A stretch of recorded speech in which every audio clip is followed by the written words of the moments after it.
It all started with a blunt. Her mama had warned her against drugs, but when she saw the eyes filled with pride and affirmation, the mother's warnings became distant. So what started as a blunt has evolved to white dust and prescription pills with constant refills. She was addicted.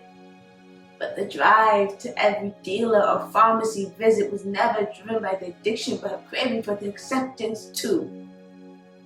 When he was 14, he started to have thoughts and feelings that was as foreign to him as Chinese.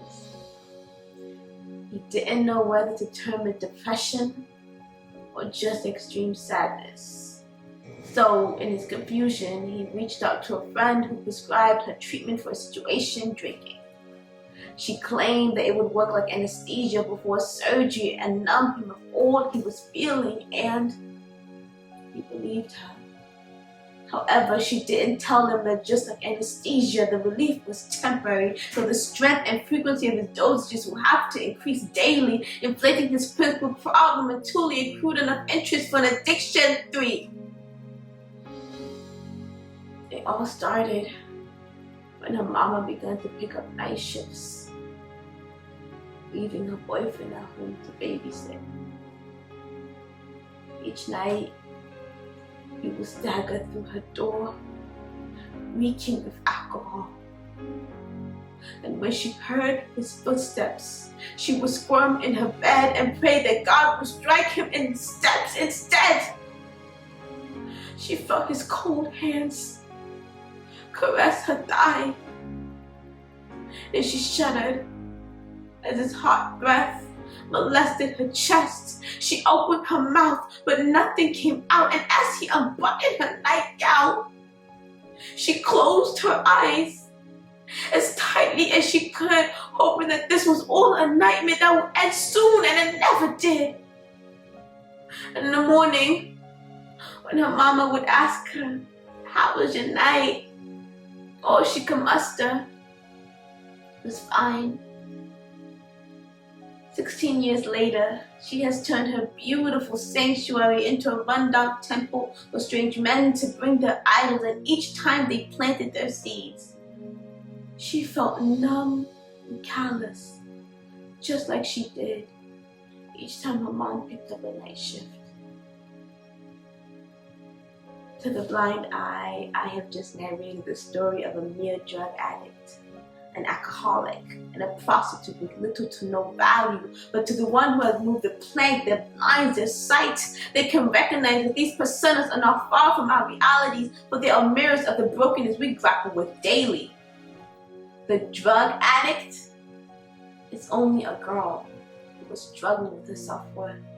Because she never received validation from a family or a sense of belonging from a community, she looked to other people and things to find her identity, thereby binding her to a lifetime of striving, people-pleasing, and compromising, because all she ever wanted was to feel like she was enough. So as she picked up that blunt, her better reasoning rushed out the door, because all she could think of was that maybe, just maybe, with this, she'll finally be good enough, accepted, and worthy of love. And the self-indulgent and pitiful alcoholic is only a boy who is looking for peace. He figured that if this drink could offer some sort of relief, however temporary that may be, he would continue to drink and drink and drink. And just like many of us who have looked to substances, food, or social media as crutches for the pain that seeps through our veins instead of the healing we desire, we end up with a void that only grows bigger.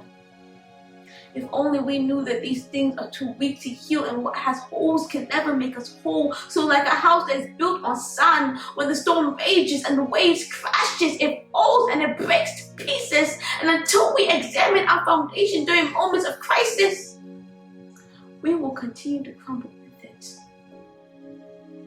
Lastly, while others see a call girl, I see a 12-year-old girl crying out to society because trauma and abuse, whether it be physical, mental, spiritual, emotional, or even sexual has a way of rewiring the brain until sickening becomes healthy and healthy becomes sickening.